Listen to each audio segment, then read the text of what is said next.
দর্শক, বাংলাদেশ জামাতে ইসলামের পূর্ব ঘোষিত কর্মসূচির অংশ হিসাবে সারা বাংলাদেশের ন্যায় কুষ্টিয়া জেলায়ও বিক্ষোভ ও সমাবেশ অনুষ্ঠিত হয়েছে।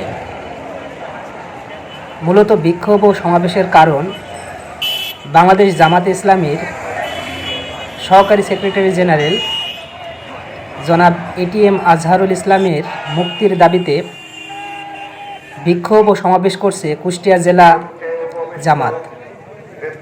কুষ্টিয়া জেলা ছাড়াও সারা বাংলাদেশেই আজকে এই বিক্ষোভ সমাবেশ পালন করছে বাংলাদেশ জামাত ইসলামী।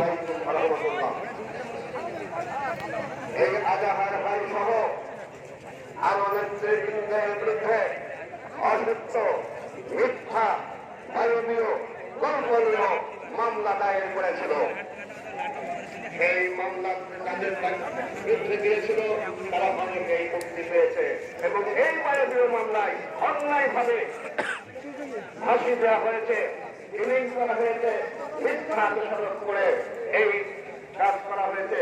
আমরা এর প্রতিবাদ করেছি, কিন্তু মানা হয় নাই।